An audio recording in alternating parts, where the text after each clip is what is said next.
Alright, you bunch of chads. We have to talk today about a request. We're going to talk about the Hideout.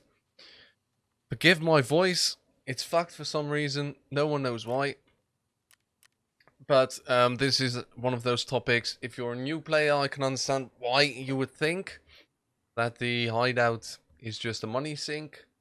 And in many ways it is. In many ways there isn't a very good reason to do the Hideout first.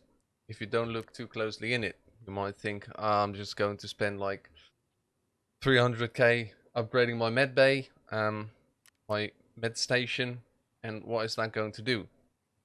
So today I'm going to try and explain why I think you should instantly start investing in your Hideout by showing you what mine can do, and then you guys can understand why it's important. So we're just going to go through each part of the Hideout, starting with the shooting range.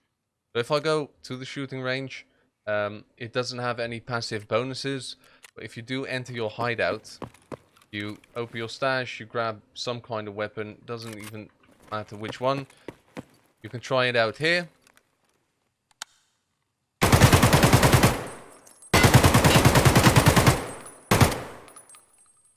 You might think, oh, that's a waste of bullets, but if you run out and you open your stash, you'll see all the bullets are still in there.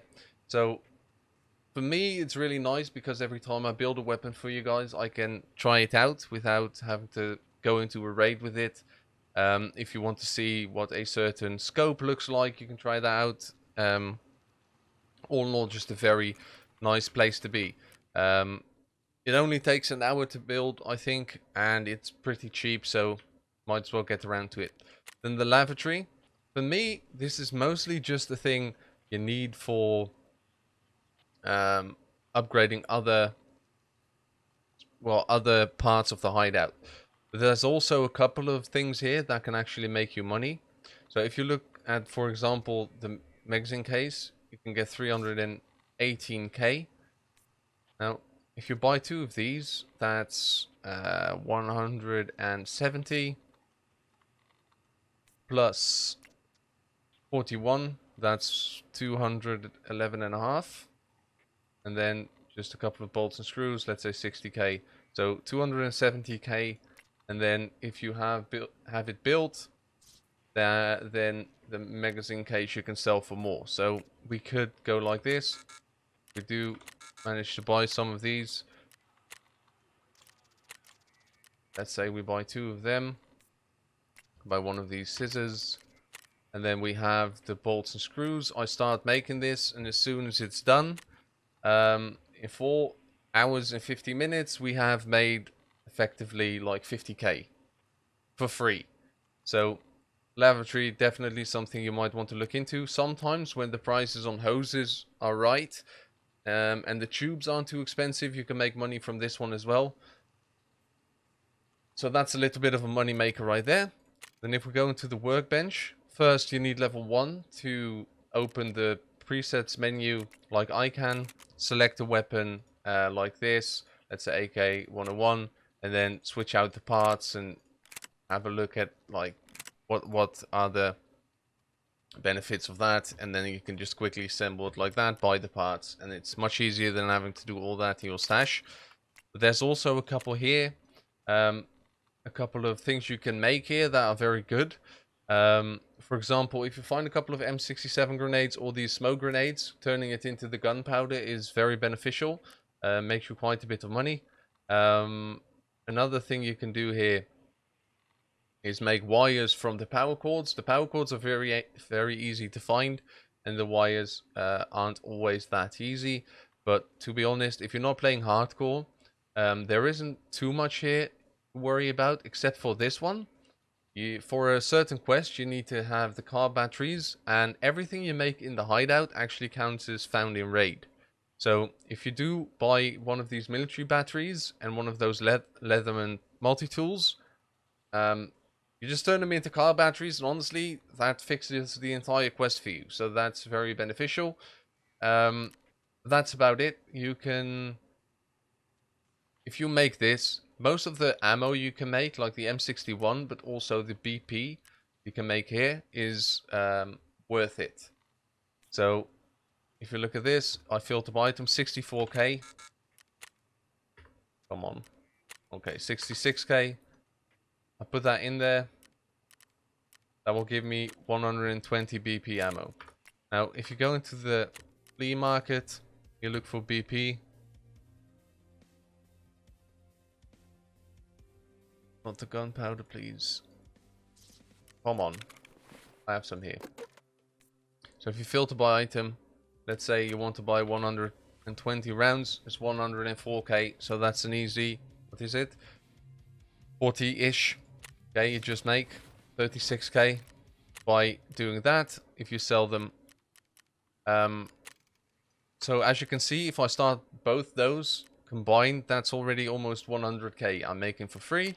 Then you go to the intelligence center. This one, secure flash drives, again, is a quest item found in raid, which are actually very hard to find. So I don't think this one will make you much money. Let's say that's 165k.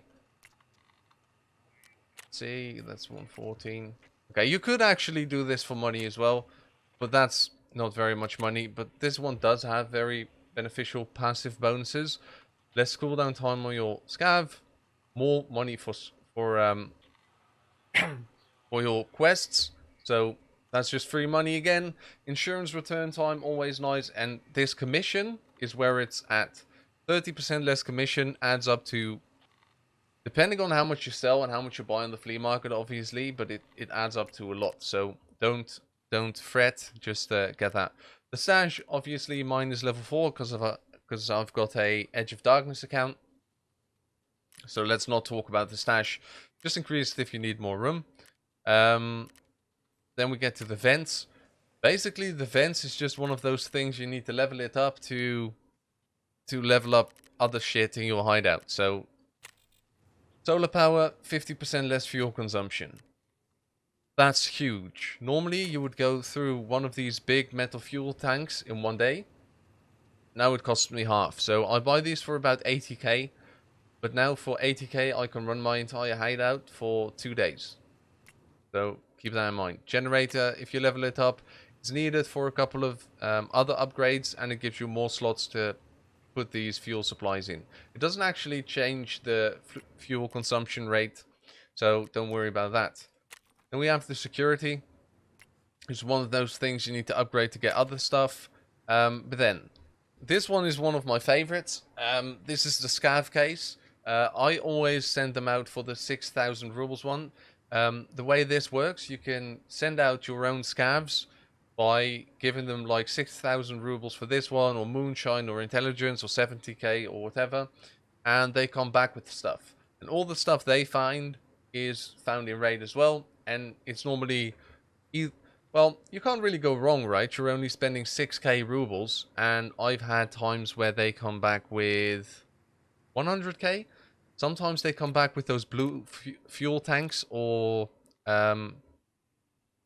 they bring back some keys. They can bring back the tank shells or stuff like that. So another money maker. Then the Bitcoin farm. This one's ridiculous. Every 8 hours I get a Bitcoin. Sells for 150k. And I'm even upgrading it right now, where I can put 25 more graphics cards.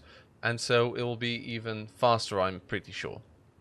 But let's be honest here, this one costs a lot because I have to invest 25 graphics cards just to be in there to do this.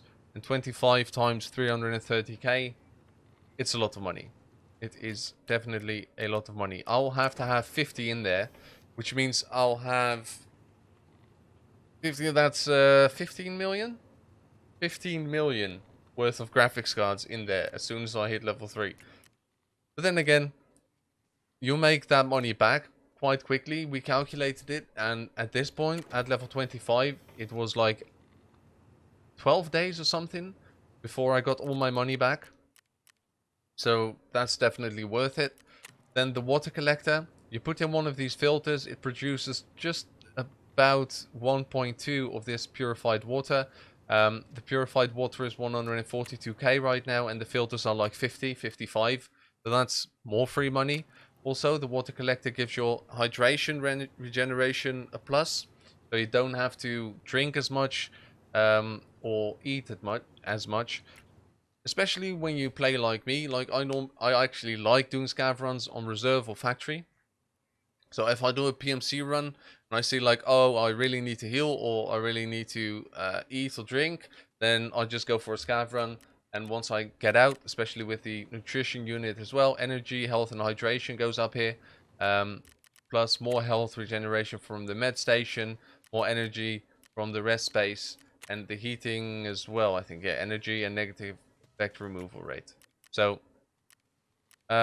nutrition unit, I don't really do anything with. You can get these Wilston cigarettes, which are actually very beneficial because the bad habits quest, you need to find them in raid, and the Wilstons are always the hardest ones to find for me. But that's just something really nice you can do with it. Other than that, I don't really fuss about this one. I don't think many of these are very profitable. If you do need water, you can fill one of these purified waters or these water bottle with a filter. You know, water bottle with a filter. I think you can do that once and that will last you like probably 6 months of water in this game. The boost generator just turns 2 sugar and the purified water into fierce hatchling moonshine, which is 236k. So I normally just make the water through the water collector and then into the boost generator if I can. It's a lot of money because 2 sugar costs you 66k, but you get about 100k back from that, if you can see that. So that's extra profit just by turning it into the fierce hatchling moonshine. In the med station, there's one I like to do, is the pilot meds and the army bandage for the IFAC, because that one is instantly just free money. And you use the IFAC anyway. And since I keep my generator running all the time for the Bitcoin farm, there's no reason for me not to do this, because the meds cost 10k each normally, plus like 2 for the army bandage, so you get an IFAC for 12k instead of like normally it's for a full one, it's 15. So if you go through 100 of them, that's just 300k profit, you know, and you go through quite a bit of them. Because obviously, if you keep them in your secure container, you're fine. But I normally take them out and I die, or I just use them up healing through the raid. So that's something I really enjoy. Just being able to do that with the IFACs. The air filtering is just to level up your skill boost, but I think this is bugged. I don't think you actually get the full 40%, so I haven't bothered getting it. It's something that's on my list, but let's be honest, $10,000. I'm saving up for the Red Rebel Ice Pick now, but for some reason it always used to be 3 million, and now it's 6.5. So heating, as I've said, it's just energy regeneration rate. Nothing too shabby there, but also not great. Additional experience from the library, 15%. That's a lot. It's with all these things in the hideout. It just adds up. It's nothing. Well, some of the things like the Bitcoin farm, you're like, holy shit, it's ridiculous. But other than that, it's mostly just, if you upgrade your hideout as much as I have, yes, it will cost you tens of millions of rubles. But at some point, I'd rather, like, the way it is for me, right? Like yesterday, I did a raid on reserve, and it was a scav raid, and I looted the scav boss, and I looted a player who had like an SA58 and fully kitted other weapon, and I grabbed the ash from the boss and a key card, and ended up being 1.2 million this run. I could do two things, right? I can get my weapons like this and just spend like, how much would I spend on this? 500k for a, well, not this one. This one's more about that. Like 400k or something on a weapon. You could do that, and then you die once and it's gone. I would much rather say, okay, I'm going to invest a little bit more in these cheapo guns, which actually give me about the same ability of killing people, and then invest the rest into the hideout so I have more passive income. Because if you have the passive income, even if I lose everything, let's say tomorrow I stream and I lose everything that's in my stash. If that happens to you, then you're fucked. You're basically down to doing either scav runs or you're down to doing hatchet runs, pistol runs, stuff like that. If that happens to me and I wait a day, I'm instantly back up to 1,000,000 rubles. And that's just the way it is. I get 450k a day from the bitcoins. I get about 100. Well, if I'm active, I get like either between 100 or 200k from the scav boxes normally. These one, the scav cases. Then I get another. Well, this takes 4.5. This normally takes like 5.5 hours, I'm pretty sure. So I get, if I make 3 of those, let's say, because I'm awake 16 hours, then that's another what? 300 in. Another 450k. So what's that? Already close to 1,000,000, and I haven't even talked about all the other stuff I'm doing at the same time. So as you can see, it adds up, and what it also shows is that while you're still upgrading your hideout and doing stuff like that, there's no reason you shouldn't be rocking one of those cheaper weapons like I've showed in my other videos, like the Hunter, like these AKs. These AKs don't even cost 100,000. Like, and they absolutely shred through people. Look at this. This AK doesn't even cost 100,000, right? You can still, let me make sure you can still see. Then let's say this AK has a silencer, whatever the fuck. This one's much more expensive because only the like, let's say this foregrip costs 7.5k rubles. This one costs 48.5 right now. This scope costs 30k. This one costs 15. And it's not like this one is much better. Like, even if you go on the flea market, and let's say we search for an AK-74N and we go to the most expensive ones. AK-74N. And we go to one that's like 250k. I can probably see which one is... Yeah, this is like the best AK you can get. Not the sight, not the whatever. Which one did I click? This one. 222k. This one's about the same. That's 200k, right? And these other ones are all missing pieces. This one's not. One isn't either. I want to be fair about this, so I'm going to search for the cheapest one you can get that's actually as good as those. 188. Doesn't have a sight, doesn't have a bastion on it. This is not the best one you can get. Either is this one. Yeah, let's say this one. Okay, so this is the cheapest one for 190k without a mag. Okay, this is about the best AK you can get. High ergonomic, pretty high ergonomics for an AK. 124 horizontal recoil. Now keep in mind, and 47 vertical, right? Almost 200k. This one has 55 vertical, 144 horizontal. But it doesn't even cost half the price. Right? So, if you're new, you can do 2 things when you make money. You can either invest it in really good shit and go into a raid and hope for the big bucks. But let's be honest here, the chances that better gear, like better than just a normal AK-74N, let's say level 4 armor like this, and a penis helmet, the chances that taking better gear than this is actually going to give you a higher chance of making more money is very slim.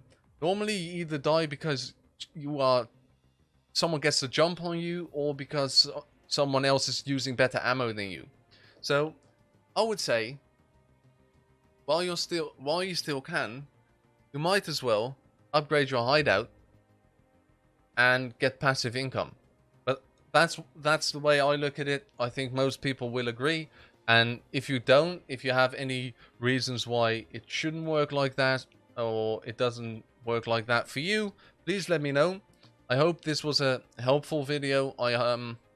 I do realize we got into a little bit more than just a hideout, more like a tactic for new players as well for Escape from Tarkov. But you know, we'll just have to deal with that. Yeah. So anyway, that's it for today. I hope this was helpful to you guys. Let me know in the comment section down below what you think, and if you haven't yet, subscribe to the channel, like the video, and I stream on Twitch every single day of the week. So make sure to hit that link in the description box below. I'll see you guys later. Eddie, out.